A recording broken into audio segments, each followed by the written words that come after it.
Hello student, welcome to this lecture. In this lecture we are going to discuss internal resistance of a cell. अब ये internal resistance of the cell क्या होता है इसको थोड़ा समझते हैं हम लोग। अभी तक हम लोग जो भी सेल के बारे में बात कर रहे थे वो सब के सबको हम लोग आइडियल सेल मानते थे। अभी लेकिन रियल केस में कोई भी आइडियल सेल नहीं होता है, सबको हम लोग रियल सेल एज्यूम करते हैं। तो पहले हम लोग एक रियल सेल और आइडियल सेल को जानने से पहले हम लोग इंटरनल रेजिस्टेंस क्या होता है उसको समझते हैं, उसके बाद हम लोग आगे के बारे में डिस्कस करेंगे। तो देखिए जैसे क्या होता है कि मैं आपके सामने दो सर्किट बनाता या एक ही सर्किट बनाता हूं। इस सर्किट में हम लोग क्या करते हैं, मैं थोड़ा सा बड़े में दिखाता हूं कि जैसे मान लो ये हमारे पास एक सेल है। ओके, सेल में मैं यहाँ पर दो टर्मिनल दिखा रहा हूँ। आपको पता है ये बड़ा वाला डंडा पॉजिटिव टर्मिनल के लिए होता है और छोटा वाला डंडा जो होता है वो नेगेटिव टर्मिनल के लिए होता है।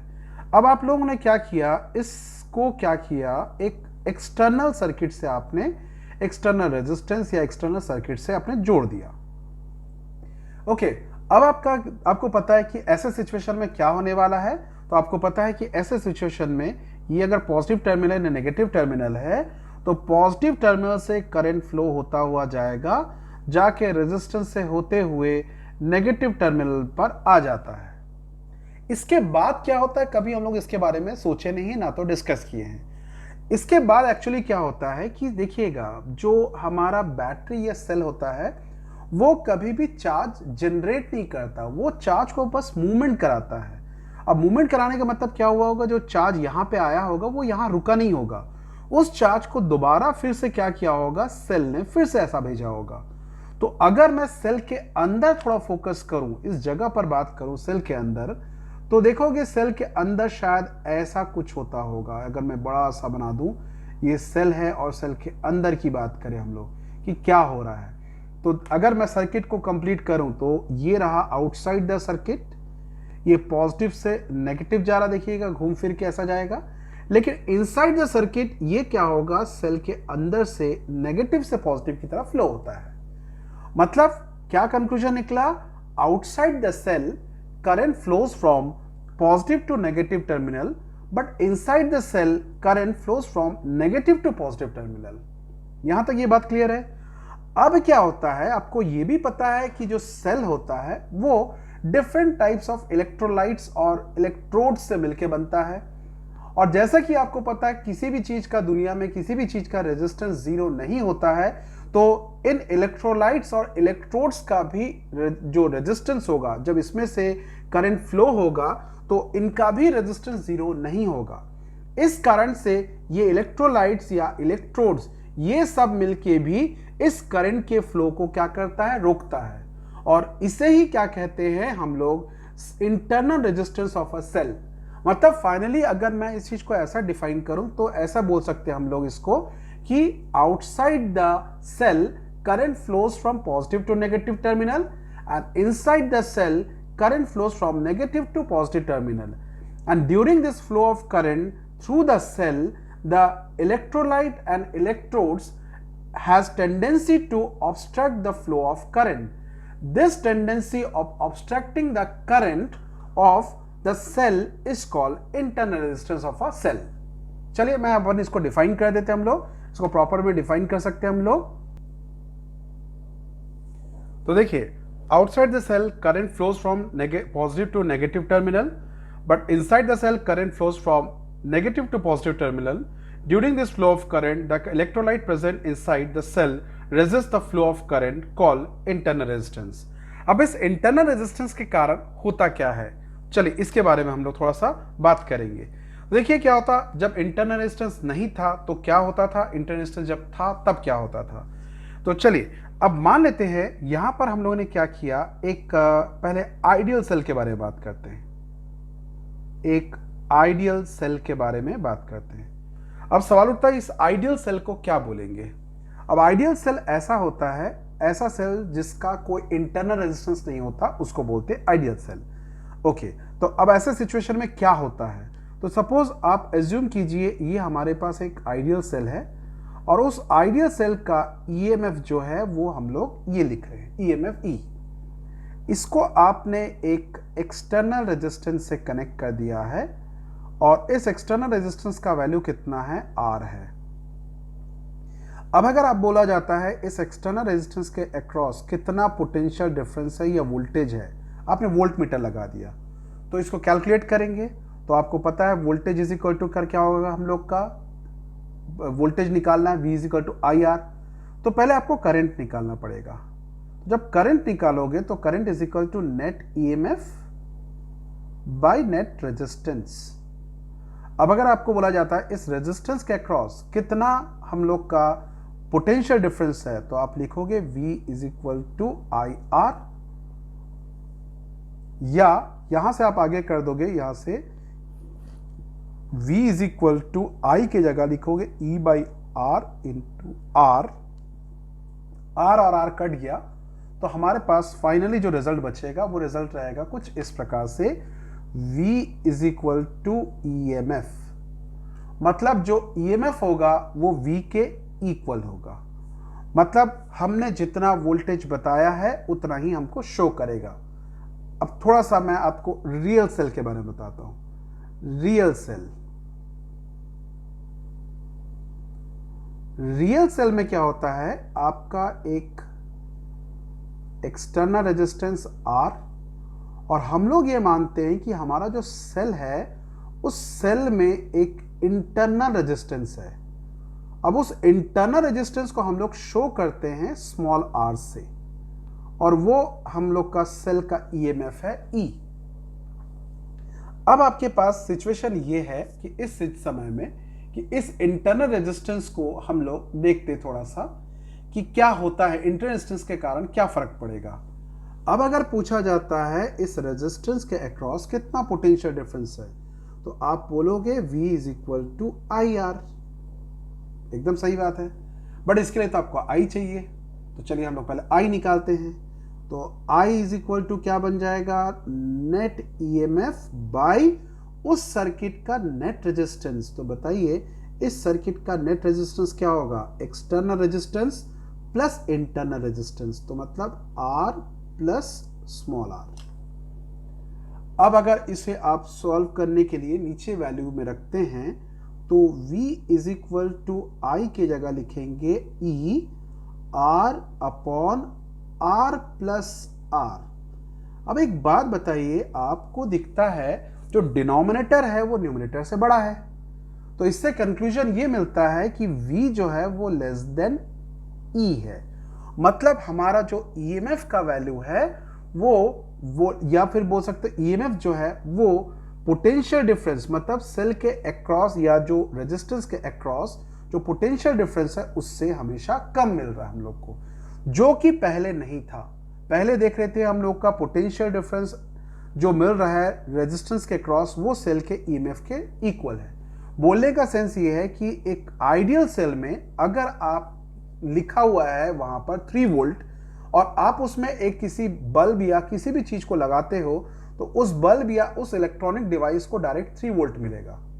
लेकिन अगर आप एक रियल सेल लेते हैं और उस रियल सेल में लिखा हुआ है 3 वोल्ट और अगर आप उसमें कोई बाहर से कोई रेजिस्टेंस कोई बल्ब कुछ लगाते हो तो उस बाहर के जो भी कंपोनेंट को आपने लगाया है उस कंपोनेंट पर 3 वोल्ट नहीं लगेगा बल्कि 3 वोल्ट से कम ही लगेगा, क्योंकि उस सेल का इंटरनल रेजिस्टेंस भी कुछ उसका पोटेंशियल को क्या कर ले रहा है, ड्रॉप कर दे रहा है। अब मैं इसको थोड़ा सा एक जनरल फॉर्म में समझाता हूं, थोड़ा समझने की कोशिश कीजिए। यहीं से एक्चुअली ईएमएफ और हम लोग का पोटेंशियल डिफरेंस में एक रिलेशन आता है। इस रिलेशन को मैं आपको एक एग्जांपल से, अब एक सिचुएशन लीजिए, मान लीजिए कुछ ऐसा है कि आपको घूमने का मन हुआ, ये आपका घर है और आप मान लेते हैं बिलासपुर को एक चक्कर लगा के घूम के आना चाहते हैं। ये आपका घर है, ठीक है, ये घर है और घर से आप घूमने निकलना चाहते हो, गाड़ी लेके घूमने निकले। अब गाड़ी लेके घूमने निकले तो पता लगा निकलते समय अब आपके पापा से आपने बोला कि पापा बहुत दिन हो गया है, लॉकडाउन चल रहा है, तो हम लोग ना एक काम करते, तो मैं थोड़ा सा बाहर घूमने जाऊंगा, कुछ खर्च करूंगा, कुछ खाऊंगा पीऊंगा घूमूंगा। तो आपके पापा ने आपको 1000 रुपीज दिया। जैसे ही आपके पापा ने 1000 रुपीज दिया तो आपके एक छोटा सा भाई है, वो छोटा भाई आपसे जिद करके आपसे 10 रुपए ले लिया।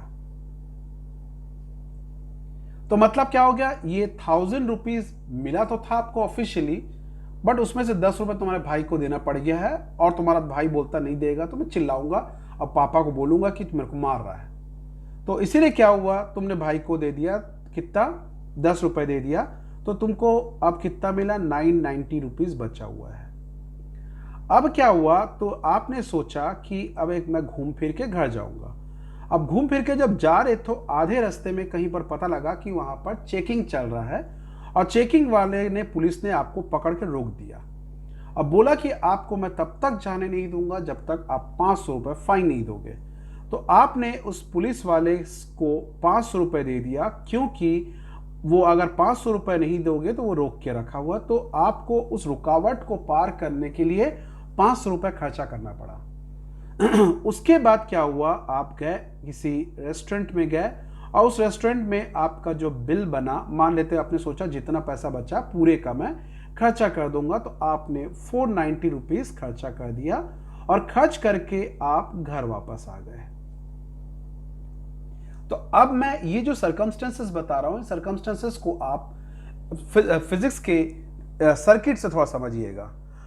आपके पापा ने आपको खर्च करने के लिए कितना पैसा दिया, 1000 रुपीज, दिस इज ईएमएफ।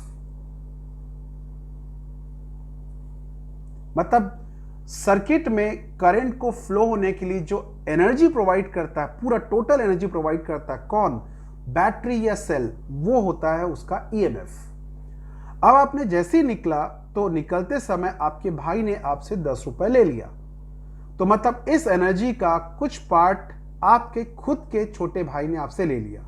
मतलब यहां पर इस सेल का खुद का इंटरनल रेजिस्टेंस ने कुछ वोल्टेज ड्रॉप कर दिया, मतलब कुछ एनर्जी का कुछ पार्ट अपने पास रख लिया। वो कहलाएगा potential drop across the internal resistance, या potential drop for the cell, या energy loss to overcome the resistance of the internal resistance. अब आप गए जाके आपको पुलिस ने पकड़ लिया। पुलिस ने बोला आपको आगे नहीं जाने दूंगा, तो आपने आगे जाने के लिए 500 रुपए और खर्चा किया। तो ये हो गया एक रेजिस्टेंस। उस रेजिस्टेंस को क्रॉस करने के लिए आपने 500 इतना एनर्जी ये किया। ये जो जगह होगा वो कहलाएगा पोटेंशियल ड्रॉप या पोटेंशियल डिफरेंस। उसके बाद आपको लगा मैं तो अब घर डायरेक्ट नहीं जाऊंगा, मैं कुछ खाऊंगा, खाने के बाद ही घर जाऊंगा, क्योंकि बहुत दिन से लॉकडाउन के कारण मैंने कुछ नहीं खाया। तो आपने फिर बोला मैं जाऊंगा ही नहीं जब तक खाऊंगा नहीं। तो यहां पर एक और रुकावट है, आपको कुछ खाना है, तो आपने यहां पर फिर से 490 रुपीज खर्चा किया, और खर्चा करने के बाद आप फिर घर वापस आ गए। तो यहां पर जितना खर्चा हुआ वो होगा इस रेजिस्टेंस के अक्रॉस का पोटेंशियल ड्रॉप।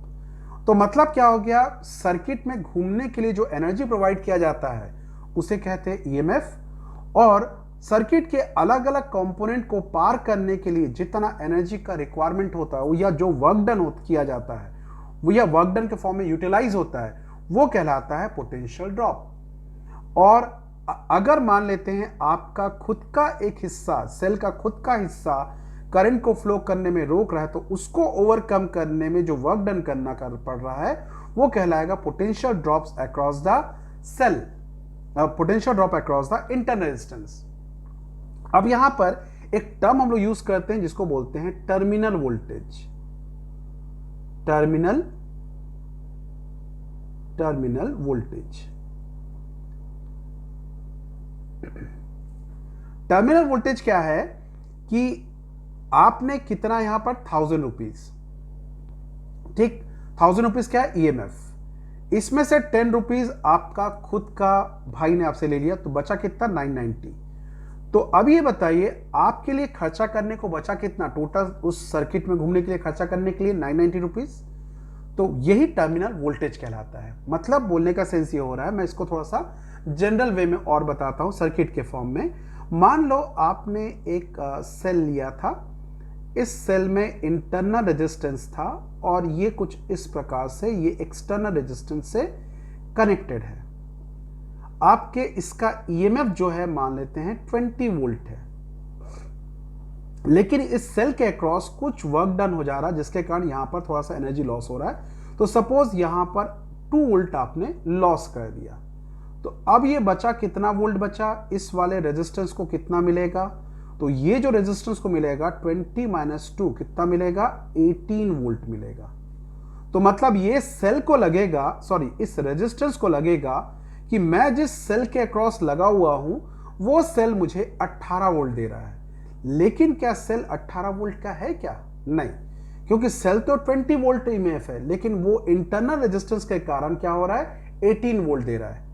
तो इंटरनल रेजिस्टेंस के कारण जब आप किसी भी सर्किट में सेल को कनेक्ट करते हो तो इंटरनल रेजिस्टेंस के कारण सेल के अक्रॉस का जो पोटेंशियल डिफरेंस होता है उसे कहते हैं हम लोग टर्मिनल वोल्टेज कहते हैं। तो मतलब इस सिचुएशन में ईएमएफ जो होगा वो होगा हमारा 20 वोल्ट, और जो टर्मिनल वोल्टेज होगा सेल के अक्रॉस का वो होगा हम लोग को कितना, 18 वोल्ट होगा। क्यों? क्योंकि 2 वोल्ट किसने खा लिया, इंटरनल रेजिस्टेंस ने खा लिया। ये हमारा इसका पूरा कॉन्सेप्ट है ईएमएफ का, टर्मिनल वोल्टेज का और हमारा इंटरनल रेजिस्टेंस के अक्रॉस का। कुछ आप ऐसा भी समझ सकते हो कि आपको सपोज एक इनाम मिला, ओके, एक आपको इनाम मिला, जैसा होता ना कौन बनेगा करोड़पति, तो आपको जैसे लगता होगा कि कौन बनेगा करोड़पति में आपको करोड़ का 1 करोड़ रुपए मिल जाता है, लेकिन एक्चुअली में 1 करोड़ रुपए आपको नहीं मिलता। आपको 1 करोड़ का चेक जरूर मिलेगा, लेकिन आप तब तक ये आपके पास 1 करोड़ का रहेगा जब तक आप इसको क्या नहीं कर देते हैं, बैंक में डिपॉजिट नहीं करते।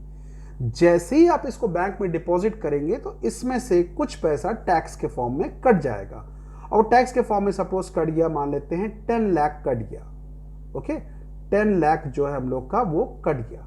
तो फिर बचा कितना, 1 करोड़ में से 10 लाख चला गया तो 90 लाख बचा हुआ है। तो मतलब आप समझ जाइए कि 90 लाख जो हो जा रहा है वो टर्मिनल वोल्टेज हो जा रहा, और जो 1 करोड़ जो था वो ईएमएफ था। मतलब जितना ऑफिशियली दिखाया जा रहा है वो ईएमएफ, और जितना यूज करते समय दिख रहा है दैट इज टर्मिनल वोल्टेज।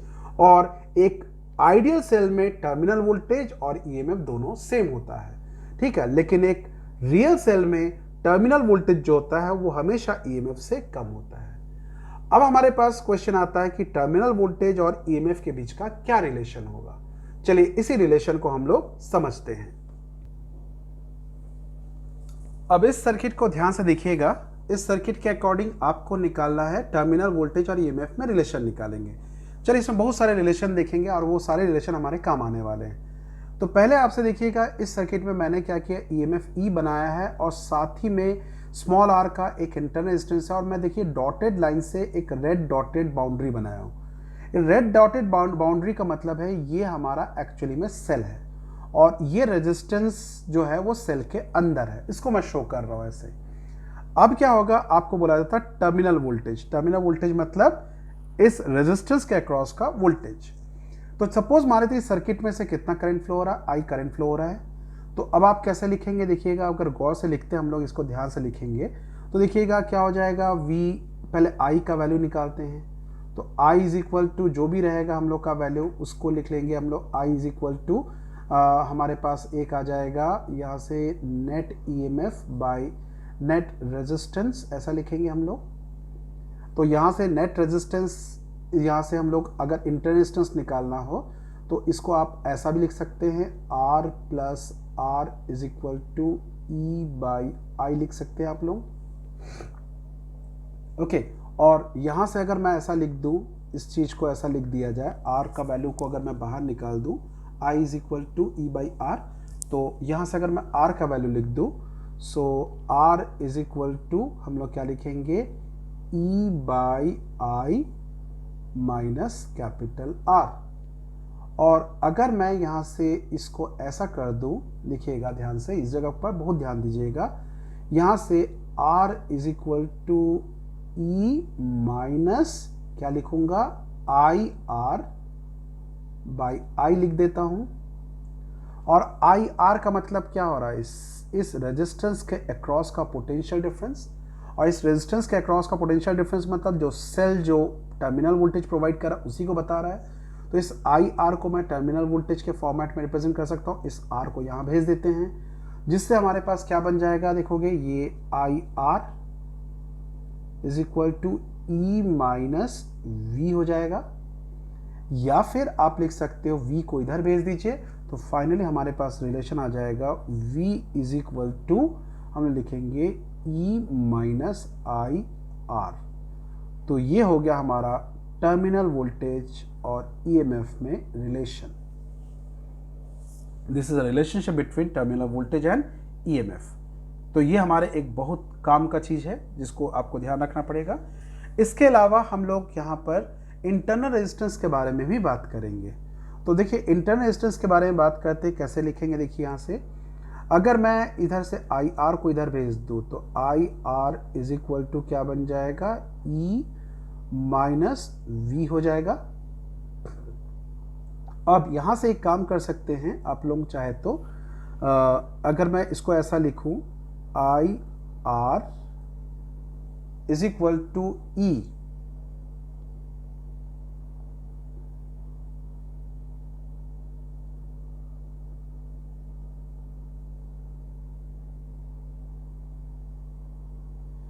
इसमें से आप एक काम करेंगे V को कॉमन निकाल दीजिए, तो क्या रहेगा देखिएगा यहाँ से E by V minus one. अब अगर इस I को नीचे ले आते हैं तो देखिएगा R is equal to V by I, उसके बाद लिखेंगे यहाँ पर E by V minus one. And what is V by I, तो ऑब्वियसली V बाई आई जो होगा इस R के इक्वल होगा, एक्सटर्नल रेजिस्टेंस के इक्वल होगा। तो हमारे पास एक और रिलेशन आ जाएगा R is equal to capital R E by V minus one. तो ये आपके पास जो रिलेशन मिला, ये रिलेशन होगा हम लोग का एक्सटर्नल रेजिस्टेंस और इंटरनल रेजिस्टेंस और EMF और टर्मिनल वोल्टेज के बीच का रिलेशन। ठीक है, जहां पे स्मॉल r जो है वो इंटरनल रेजिस्टेंस है, कैपिटल R जो है वो एक्सटर्नल रेजिस्टेंस है, E जो है हम लोग का EMF है, V टर्मिनल वोल्टेज है और 1 तो आपको समझ में आ रहा होगा क्या होगा। तो इस तरीके से हम लोग यहाँ पर इस चीज़ को डिस्क्राइब किया हम लोगों ने। तो ये एक बहुत अच्छा एक रिलेशन था जिसको आपको दिमाग में रखना है। तो मतलब terminal voltage is equal to E minus I R, okay, और internal resistance is equal to इस प्रकार से। और इस दौरान में एक चीज़ और थोड़ा ध्यान रखेंगे कि हम लोग का इस समय सर्किट से करंट ड्रॉ कर रहा है, देखिएगा सर्किट सेल से हमारा जो रेजिस्टेंस है वो सेल से करंट ड्रॉ कर रहा है, तो इसलिए हम लोग सेल इसको ऐसा लिखे हैं। अब अगर मान लो इस सिचुएशन को थोड़ा सा ध्यान दीजिएगा, ये जो रिलेशन मैंने लिखा, इस रिलेशन से एक और चीज को मैं डिफाइन करूंगा, देखते हैं हम लोग। अब देखिए यहां पर इस वाले केस में देखिएगा ये रिलेशन हम लोग ने देख लिया था। V जो है वो टर्मिनल वोल्टेज है और E जो है हम लोग का EMF है, I जो है उस सर्किट से फ्लो होने वाला करंट और R जो है इंटरनल रेजिस्टेंस है। अब देखिएगा अगर मान लेते हैं किसी सेल को आपने लिया, भले ही उसमें इंटरनल रेजिस्टेंस लगा हुआ है लेकिन उस सेल से आप करंट नहीं ड्रॉ करें, मतलब ओपन सर्किट है। तो जब ओपन सर्किट है तो I का वैल्यू क्या हो जाएगा उस केस में, 0। तो ऐसे सिचुएशन में क्या होगा, जब 0 है तब हम लोग क्या करते हैं, हम लोग इस केस में ऐसा हो जाएगा, तब V इज इक्वल टू क्या हो जाएगा, E। तो देखिए कितना अच्छा हमारे पास एक डेफिनेशन आ जाता है कि terminal voltage of a cell is equal to EMF of that cell when no current is drawn from the cell। मतलब जब किसी सेल से आप करंट नहीं खींचते हो उस समय सेल के अक्रॉस का जो पोटेंशियल डिफरेंस होता है वही हमारा EMF होता है या वही हमारा टर्मिनल वोल्टेज होता है। इस चीज से हम लोग डिफाइन करते हैं। चाहो तो इसको हम ऐसा लिख सकते हैं,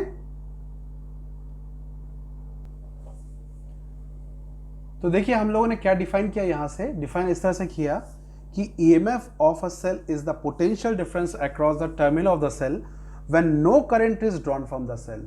मतलब हम लोग का किसी भी सेल का EMF potential difference across the terminal of the cell होता है जब सेल से आप करंट ड्रॉ नहीं करते हैं। तो चलिए फिलहाल आप इतना पढ़िए, हम लोग इसके बारे में और भी डिटेल्स में कंटिन्यू करेंगे इंटरनल रेजिस्टेंस का, क्योंकि इसके ऊपर बेस करके हम लोग कॉम्बिनेशन ऑफ सेल्स पढ़ेंगे कि सेल को भी कैसे हम लोग कंबाइन कर सकते हैं, ज्वाइन कर सकते हैं और उनसे हमको क्या बेनिफिट मिलता है सर्किट में। So till then bye, Take care and have a nice time ahead.